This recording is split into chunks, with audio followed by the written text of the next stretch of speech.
Hello and welcome to Talking Tudors, a fortnightly podcast about the ever-fascinating Tudor dynasty. My name is Natalie Grueninger and I'll be your host and guide on this journey through 16th century England. Are you ready to step through the veil of time into the dazzling and dangerous world of the Tudor court? Without further ado, it's time to talk Tudors.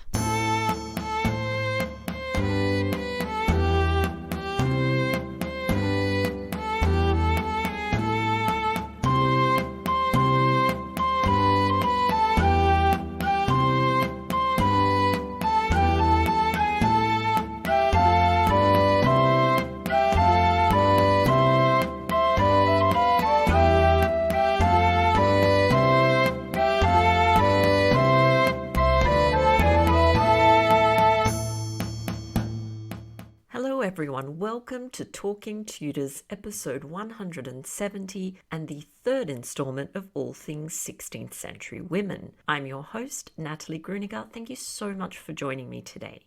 Over August and September, we'll be exploring the lives of 16th century women through a series of podcast episodes and video lectures, which will be published on my YouTube channel, so be sure to subscribe. While all the content is free, I ask that you consider supporting the event by becoming a Talking Tudors patron. Visit patreon.com/talkingtudors for more information. Join the Talking Tudors patron family, and in addition to receiving lots of Tudor-themed goodies, you will have access to patron-only monthly giveaways. August's prize is a copy of Dr. Estelle Perronc's brilliant new book, Blood, Fire and Gold, the story of Elizabeth I and Catherine de' Medici. Thank you to Dr. Perronc for sponsoring this wonderful prize. All patrons are also eligible to attend monthly Talking Tudors live talks, which take place on Zoom. These events are exclusive to patrons. On the weekend of the 20th and the 21st of August, I'll be chatting to Adrienne Dillard about Jane Seymour and Marjorie Horseman. Details will be published on Patreon. You can also support the podcast and share your love of Tudor history with the world by buying Talking Tudors merchandise. There are a number of designs and products available, including phone cases, mugs, notebooks, and apparel. Check out all the products at talkingtudors.threadless.com. I would love to see pics of you wearing or using your Talking Tudors merch, so please do tag me on social media and use the hashtag #ILoveTalkingTudors. Now, on to today's episode. I'm thrilled that joining me on the show to chat about women of the middling sort is Professor Catherine Richardson. Catherine Richardson is Professor of Early Modern Studies and Director of the Institute of Cultural and Creative Industries at the University of Kent. Her research is focused on early modern material culture and the history of the creative industries. Her latest books are A Day at Home in Early Modern England, The Materiality of Domestic Life, 1500 to 1700, with Tara Hamling, and she's currently running an AHRC project on the cultural lives of the middling sort. Our conversation's coming up straight after this short musical break, courtesy of guitarist Jon Sayles.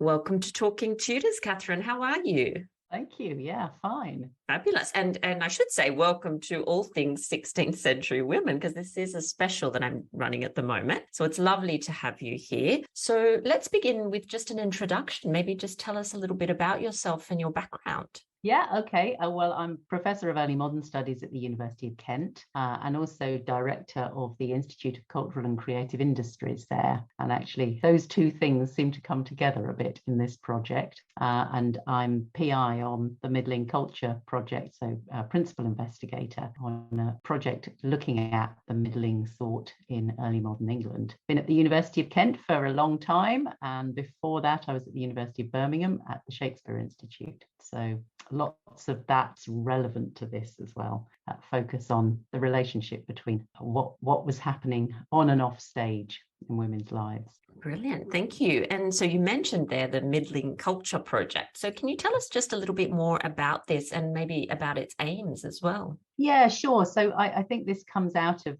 lots of conversations that I started having when I was at Birmingham, both inside with students and with staff in universities, but also just walking around Stratford-on-Avon, where I was based, talking to people about the lives of the most famous writers in early modern England, and people saying, oh, well, do you really believe that Shakespeare wrote these plays? Because, he comes from a provincial town. There was perhaps no culture there, only London had culture, and just I think it raised those really interesting questions about who has access to culture, what culture is in this period, is it for women or is it only for men, and all those questions. So we wanted to just look at that in detail. I'm really aware that we know a lot about some of these people. We know a lot about those male writers. We know much less about people who were in the same social group but haven't remained prominent for the things that they produced. So the middling thought is a term that looks at workers, professional manual workers, but from independent trading households. So it's people who work pretty much for themselves in shorthand, and a range of influential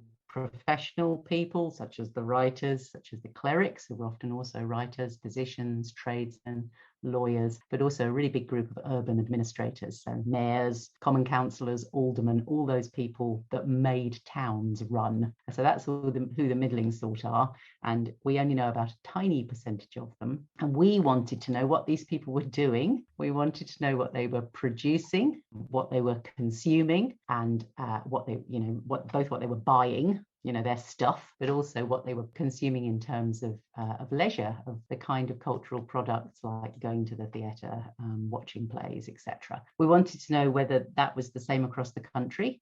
So were people doing the same in the south as the north, and the west and the east? And we specifically wanted to know about provincial towns. So we know quite a bit about London, but London is still now really different to the rest of the country. It certainly was then. So what's actually happening in these provincial towns? Was it a deathly kind of place where nothing was going on? And then we wanted to know where all these things they were producing and consuming came from and went to.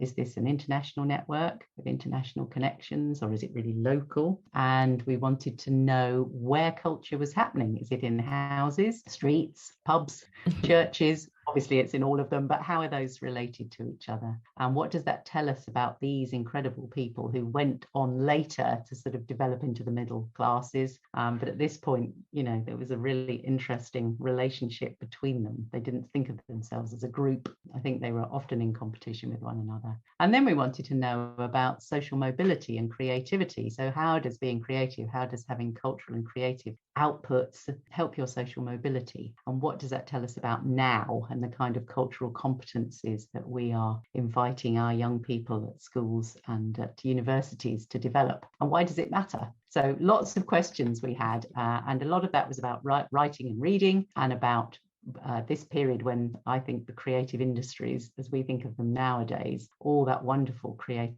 output was starting to be something that people recognize. It's commercial for the first time, and it's informed by migration from across Europe and beyond. So we wanted to think about who writes, who doesn't, who reads, who doesn't, why, and how that relates to other kinds of cultural practice, and also where, as I said before, and how that helps people to form their identities. So that's a long answer.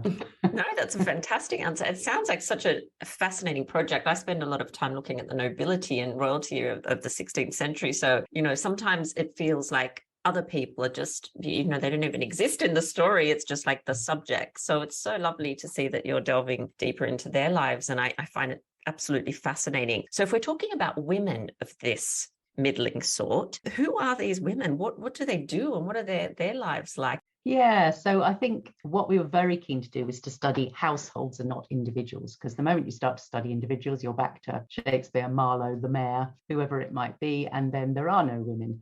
So we're looking at households, and we're looking at these whole ranges of cultural practice, and they're big multifunctional households. You've got a concept of kind of household work, where households work together in different ways, and women are involved there. In obviously their labor is incredibly valuable. They're doing employments, they're producing things to help the household, but they're also really heavily involved in their family businesses. They're really highly skilled in a lot of different areas. They're comparatively well off, and I think they're really aware of that. So they're kind of setting an example of being a cut above. They are middling, they're not beneath that. And then as widows, they often go on to head those households themselves and to carry on businesses to a certain extent. So they're really savvy people and really important players in urban environments. And I think they're involved. We've got lots of different types of culture that we're focusing on. They're involved in performance cultures as people supporting that, but also as audience, obviously. They're involved in literate cultures. They're involved in dining and feasting, that kind of civic culture where those people who are in charge of towns celebrate their authority. And they're really involved in those cultures of display around cloth and clothing, and less so in some of the building cultures perhaps, but domestically they're involved in that. And in terms of women and engaging with reading and writing, I know this is a very difficult question to answer, but what can you tell us about women and literacy at this point? Yeah, it is a difficult question to answer. There's no doubt about that. But I think one of the things that we're doing with the middling sort, because basically if you take away the elite, your area, and then you take away the poor, everything that's left in some senses is the middling. Well, that's most of society. So we've tried to break it down into different groups. And I think in those different groups, so we've got elite middling, and then people who are really gentry, but only first generation gentry, then upper middling, professional middling, solid and accumulative middling, people who want to move up, precarious middling, people who would love to, but they might just slide down again. And that's the kind of household. Some people in that household might consider themselves middling. Dependent middling, which are people who are living with someone else, but at a different stage in the life cycle. Life cycle is really vital here. And then those below the middling. So for those different groups, women in those different groups, it's really different story, I think. And at the elite middling, we might expect them to be competent, confident in some cases, readers and writers. And lower down in those groups, it's incredibly patchy. So the evidence is patchy, but also I expect the practice is patchy. So at the top of that group, we've got people who are reading religious texts, in some cases authoring them, reading other kinds of texts, keeping commonplace books, listening to texts being read, I think goes across the board.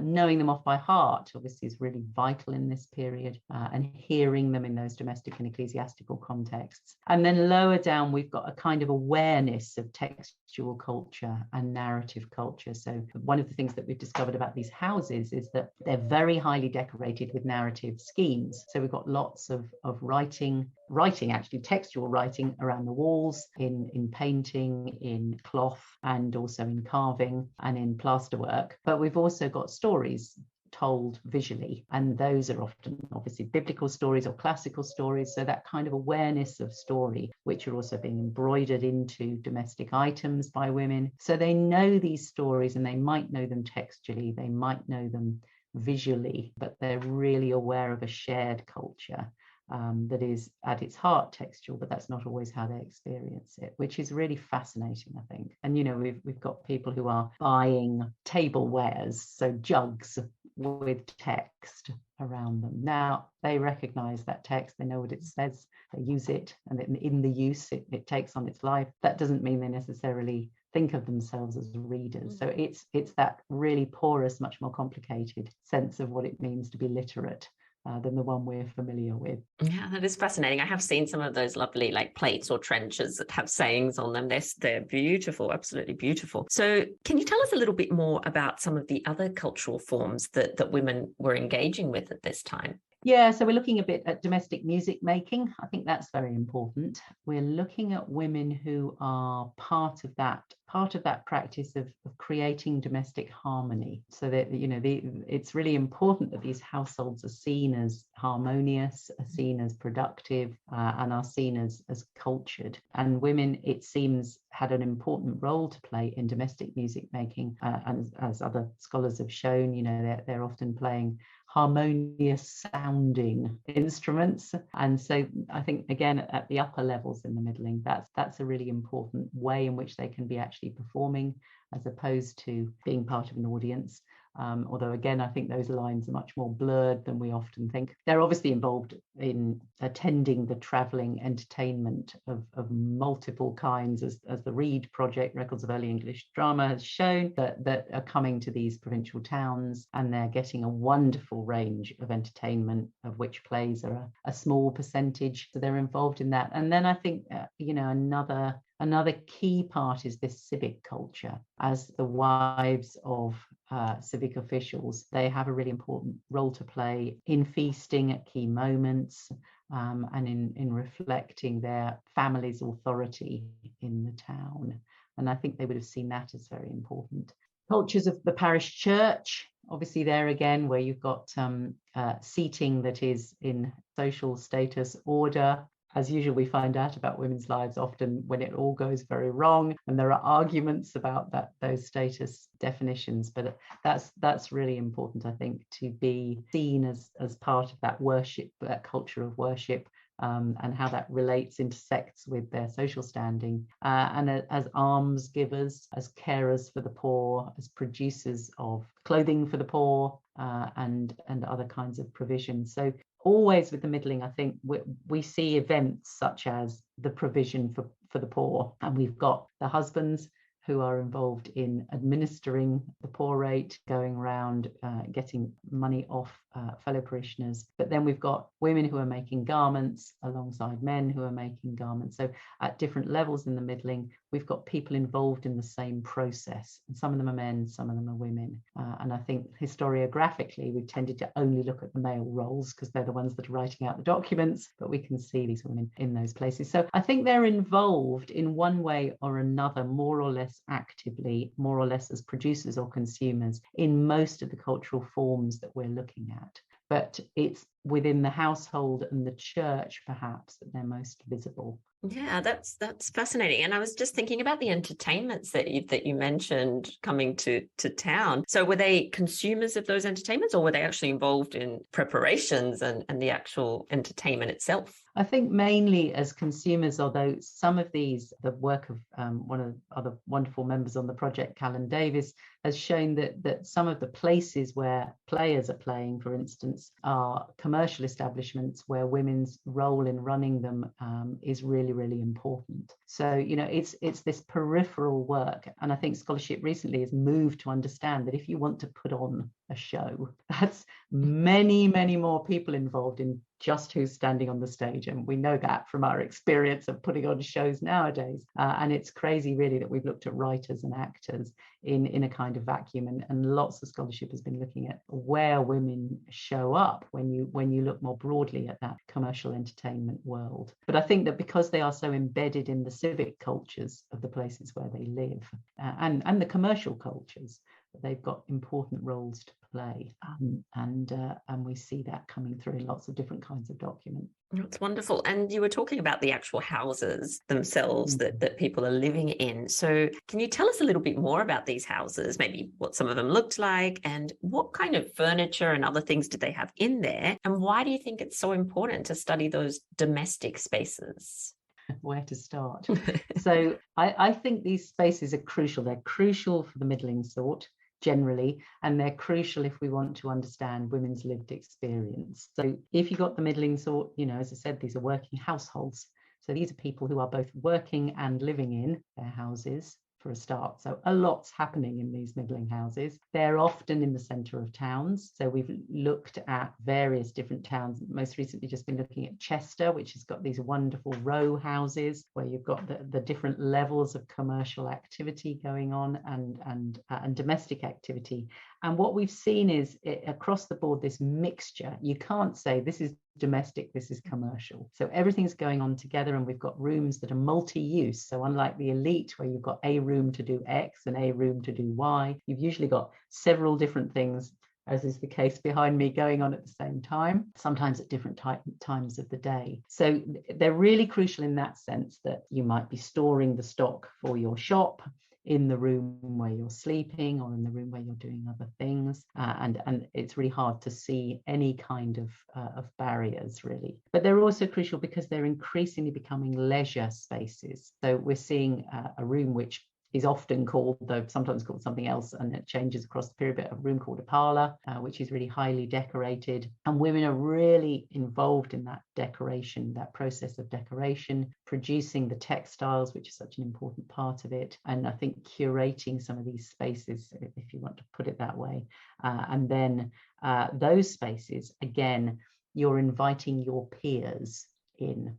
So we've got this developing early modern notion of domestic hospitality in urban spaces, which is about a bit more about than it used to be about only people of your own social group being invited round, and you're offering them hospitality. You might be playing at cards with them, you might be playing at dice, whatever it might be. You might be reading together, either scriptural or otherwise, and you're having an entertainment experience, and the music is a part of that. So you've got those spaces where, you know, you could say that's for leisure, but it's also clearly for business as well, because that's how these people are building up their reputation in the town. And across this period, but sorry, I haven't mentioned the period, so we're working from sort of the middle to late 16th century to the middle of the 17th century. So a lot of the work that's been done on middling groups is much later.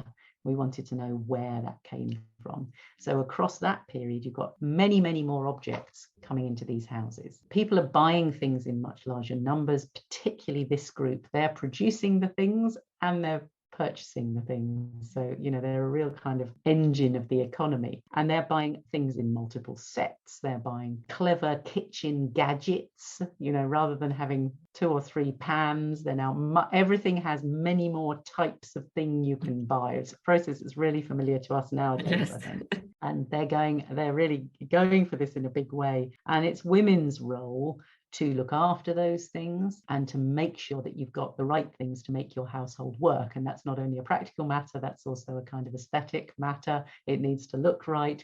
You need to be signaling your cultural competence. So, you know, it's a really, these spaces are where these women are spending most of their lives, obviously. They're organizing them. They're taking a lead there in a way that perhaps they're not in the more civic contexts. And it's happening at a period where these spaces are becoming ever more complicated, ever more stuffed with things that need looking after. And they're defining, I think, they're using them to define the family status. So that's really vital. And one of the really exciting things that we're doing in the Middling Culture Project is we're putting together a virtual room, and it's going to launch in September. But it's wonderful because we can start to see the configuration of these things together, all the things that these women were involved with, producing, consuming. And, you know, if you go into a museum, you often don't get a sense of what houses were like, and even in the excellent houses we've got, which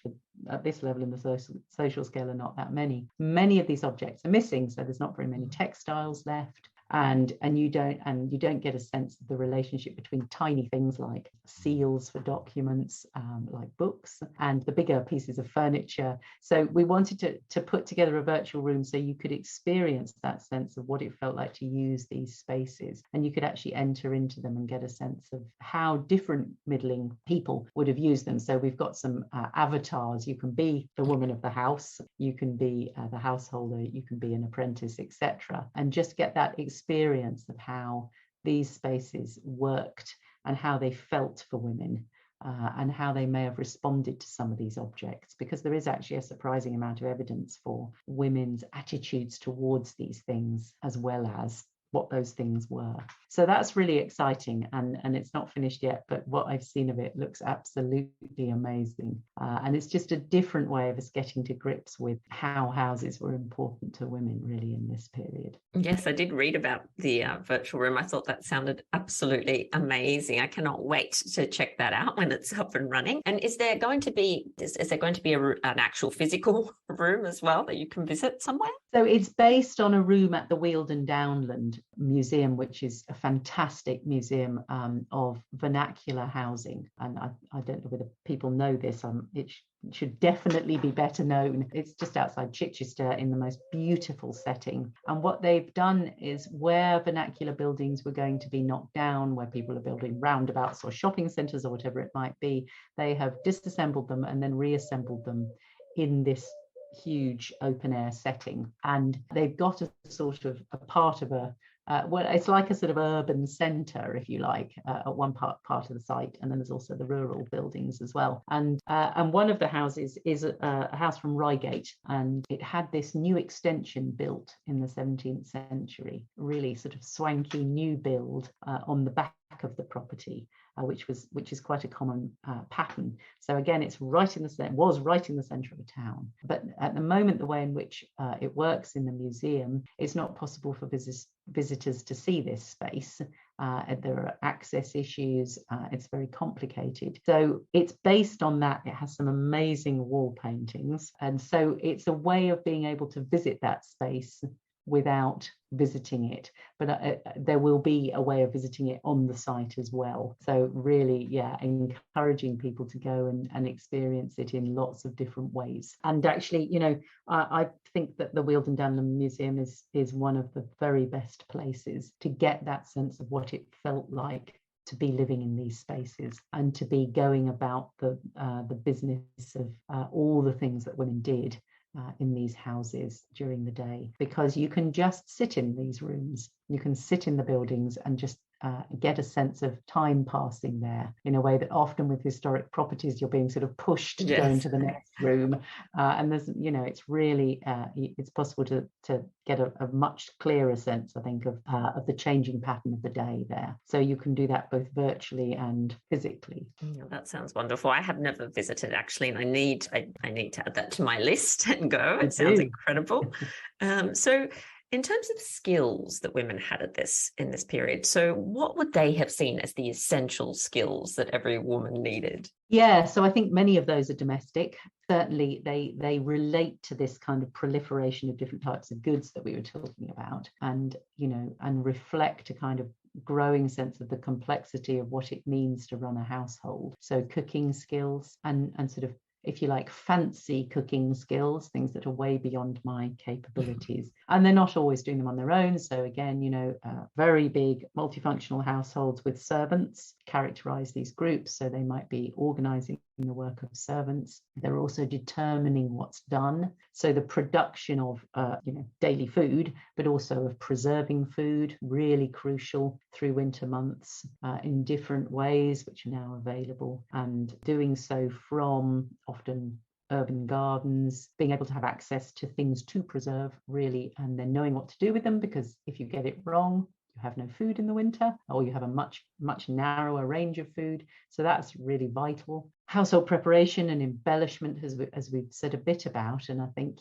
being able to embroider, being able to sew basic undergarments, linens, bed linens. These are the types of things that are proliferating massively. So napkin ownership in early modern Chester, I won't give you the statistics, but it's staggering. And actually, what we've started now to take the probate inventories of what people owned when they died, and to try to map them onto these different middling groups. And the upper middling, it's all about entertainment goods for hospitable dining, and large numbers of napkins in different sets. Women are responsible often for producing those, as well as guarding them. And these might have lace borders. These are very expensive items, and they need to see them in sets. They need to understand what would be appropriate for particular kinds of dining, what colours, what what kinds of embellishments. So there's all of that kind of work that I think, again, we've not looked at as historians, because it's women's stuff, it's sewing, it's not the big politics of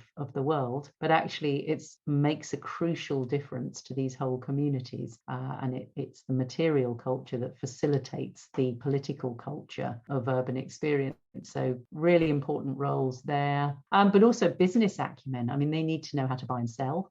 They need to be able to take payment when their husbands are out. They need to be managing customer relations and just smoothing out arguments, but also facilitating purchases. And there's lots of examples of this, of women who's, obviously their husband is the tradesperson, but he's not there for most of the day. So they're welcoming customers. They have to know when to say, do come back later, or when not. And they have to understand accounting. And it's, again, there's a big range there, but some women are obviously, running the accounts. So that's vital. Building those networks of credit. So the thing we know about these relatively small provincial towns is that everybody knows everybody else, and that your credit, your moral and personal credit, as Craig Mulder's work's shown, is the way you get on. So they need to be building that and not diminishing it. And they do that in this, I think the kind of political with a small p there, way in which these women must have been operating is absolutely fascinating. So all the way from dressing appropriately and addressing people appropriately, all the way up to being able to run the account books for the business, is a part of the same thing, really. It's a set of skills about being able to make your family profitable and to rise up that scale rather than dropping down it. And so it's a kind of, these are life skills in a fundamental sense, because they're what makes the difference in a really cutthroat period, particularly around things like the 1590s, where economically it was a very difficult period. You had to rise as a family, because if you didn't, the consequences were desperate, really. So those kinds of skills, the soft skills, as well as the very technical skills. Music, we've talked a bit about, so a kind of aesthetic set of skills, the higher up that group you go, but also those skills of being able to tell when cloth is good, when cloth is high quality, and when it isn't. And then religious skills, religious knowledge, which we tend not to think of as a skill set, but being a good Christian, being skilled at prayer, at leading family prayer sometimes, and at looking after the spiritual welfare and the physical welfare of all those in your family. So you might have basic medical knowledge, but you also need basic spiritual knowledge, and you need to have the confidence to apply both of those, because you're looking after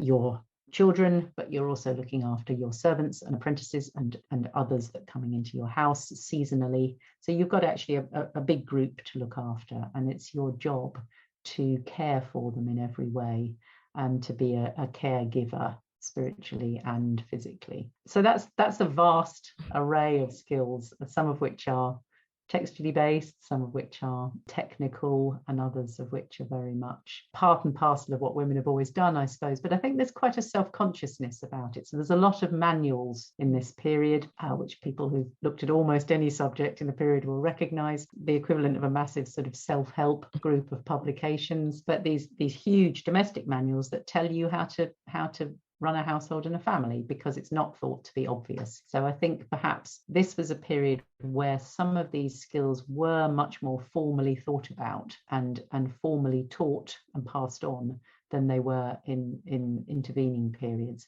And there wasn't yet that firm distinction between women's work, which is not important, and men's work, which is financially the only important thing. I think there's a much more holistic sense of how it all fits together, and therefore how you need to learn those skills. It's a really complicated skill set. Wow, I am in absolute awe of those women. I don't know how well I would have done needing to know all of that. That is a big job. Absolutely. How clever and practical they were. It's just amazing. Absolutely amazing. So you touched on religion there. Obviously they need that religious knowledge. So what have you discovered in your work about the religious beliefs of these women and the practices that they took part in as well? Yeah, I mean, I think, again, there's a lot of evidence. It's really hard to read. So we never know about people's inner spiritual lives, as Elizabeth I was very aware. But there is a lot of evidence of women finding a voice and a strength through that religious practice. And obviously we tend to focus on those women who left a really clear spiritual testament, but there are lots of mini testaments, and I think anyone who's read through a number of early modern women's wills is very aware of how incredibly touching, that's not the right word, much stronger word than that, really they're showing a clear faith and the importance of that faith, and they are articulating it both verbally and textually, which I think there's a self-confidence there in their ability to do that. So there's a strength in this religious practice for them. For certain groups among the middling in certain towns, it's definitely a part of that performance of credit, that if you are capable of being a part of a family that administers, that runs, that makes a town work, that will be based in a clear religious calling to be an authority figure, and you will have a very good command of your scriptural basis. And again, on that kind of because domestic practice in early modern England always works in these spheres, if you can offer that spiritual sustenance that we were talking about to your household, then your family will be able to offer it to a wider group in a town. So you have to show that you understand what is required from you as a Christian, and you have to perform that. And I don't mean that in a negative sense. You have to show others that you have that understanding, and you have to promulgate it. So there are groups of very committed Protestants that want to move further spiritually in these towns, and there's a lot known about this, isn't there, about how they become influential in running the towns. So that the kind of women are very important, I think, in those practices, and in showing that a household has a clear religious ideal that it's working towards, and that's about their moral worth, but it's also about their religious practices. And then the whole range of some of the pew disputes that we were talking about earlier, and we see women turning up in religious practice around almsgiving, around providing for the poor. So again, this huge range really. But I think obviously later in the 17th century, you're getting many more of spiritual autobiographies being written, but you can see the beginnings of that practice and the central role it gives to women's lived experience in furthering the kingdom, if you want, in seeing a religious community taking shape. And funeral sermons, again, at the higher level there, are talking about the really vital importance of women's religious understanding and of women's religious acts to sustaining whole communities.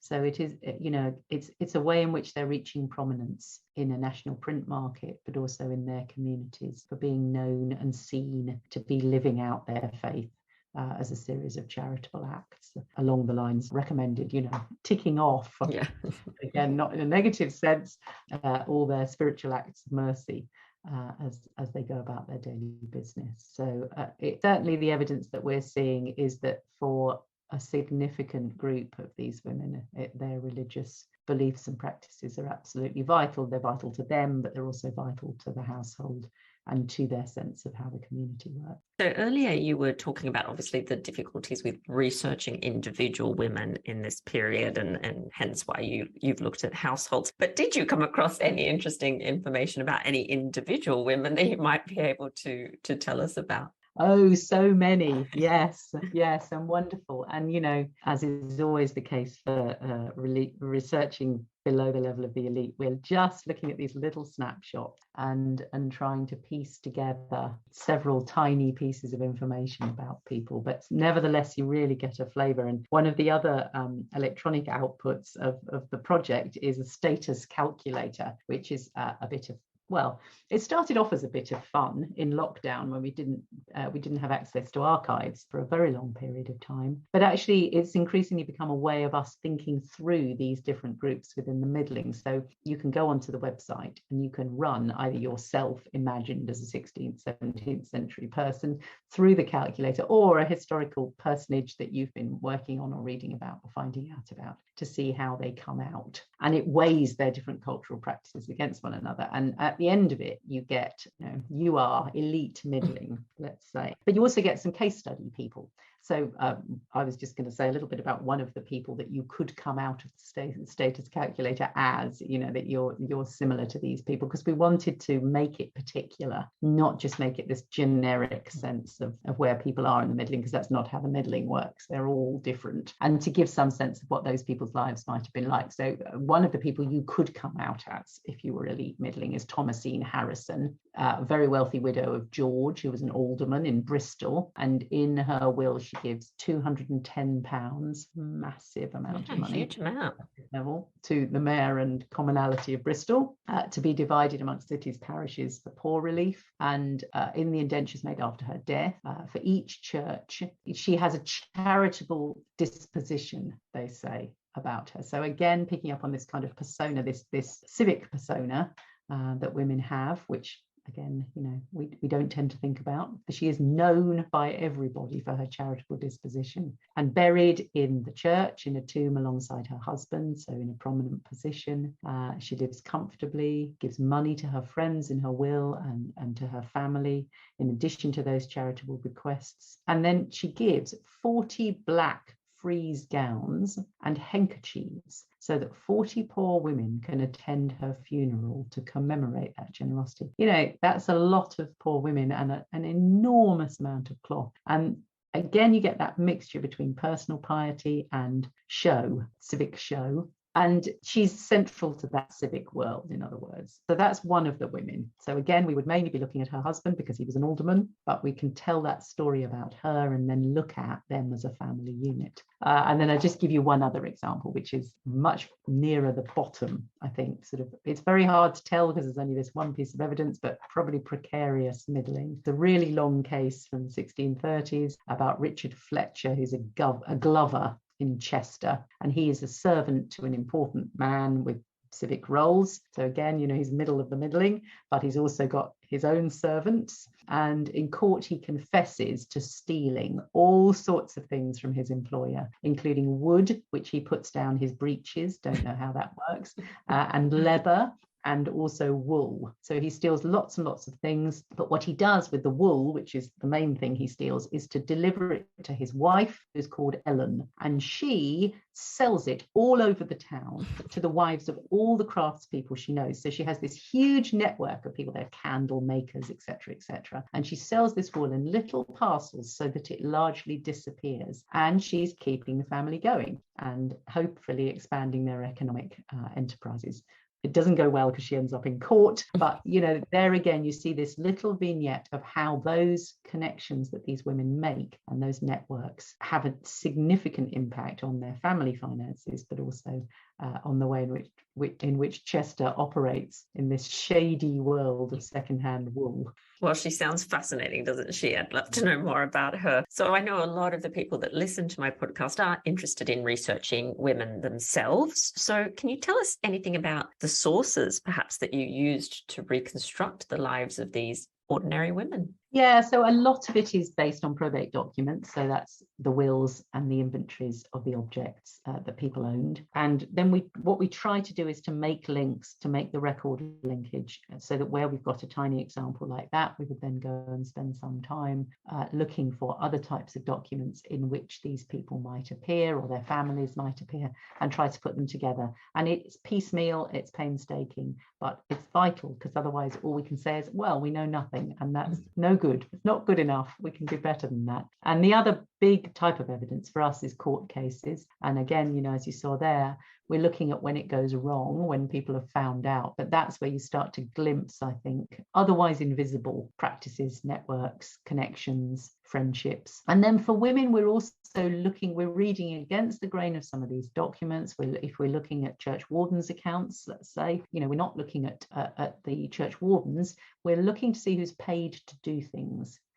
And those are relatively frequently women. We're also looking at where that kind of the travel from the will, where somebody like my first example of Thomasine is leaving money to the poor. Then we might pick that up in the church warden's accounts later to see how it's dispersed. So we can see the impact of their lives by putting these tiny pieces of evidence together. And then the other thing that's, I think it's really vital for us to get to grips with if we really want to understand women's lives, is objects. So going to local provincial museums, going to even antiques collectors to see, it's really easy in big national museums to find the objects of the elite, much harder to pin down the objects of the middling sort. And in the fullness of time, we're hoping to pull together an online exhibition where we can see some of these objects that women were using, buying, bequeathing together, and just to think about the kinds of practice that are represented there, to understand by looking in detail about how they handled them,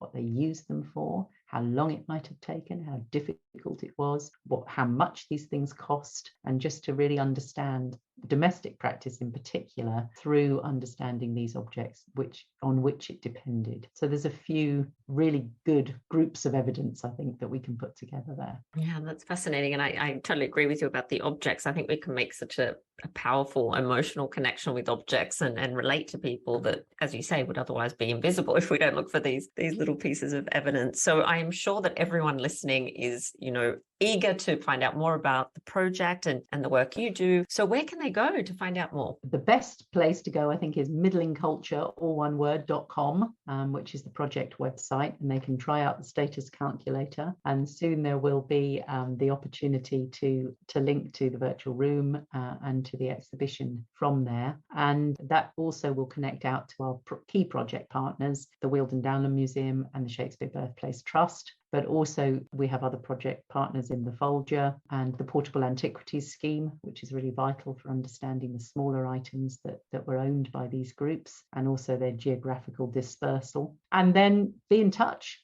Do be in touch with us. Tell us about things that you found. Tell us about your experience of using the status calculator. It's a tool. It's meant as a bit of fun, but it's actually thought-provoking. How did you think differently? And just tell us, how you found these things and what else you want to know. We're really keen to start conversations with people. Well, that sounds wonderful. And I will put links to all of those in the show notes so that it's nice and easy for everyone to find those. And I can't wait to hear more about the virtual room. So you'll have to update us, Catherine, when you've got that ready to go. And thank you so much for taking part in All Things 16th Century Women. It's been an absolute pleasure chatting with you. Thank you very much. It's been great fun. Really interesting. Thank you. Well, that brings us to the end of this episode of Talking Tudors. Thank you so much for joining us. I absolutely love to hear from listeners, so if you have any comments or suggestions, or just want to say hi, please get in touch with me via my website, www.onthetudortrail.com, where you'll also find show notes for today's episode. If you've enjoyed the show, please share the podcast with friends and family, and don't forget to subscribe, rate, and review. I also invite you to join our Talking Tudors podcast group on Facebook, where you can interact with other Tudor history lovers and hear all the behind-the-scenes news. You'll also find me on Twitter. My handle is On The Tudor Trail, and on Instagram as The Most Happy 78. It's time now for us to re-enter the modern world. As always, I look forward to talking Tudors with you again very soon.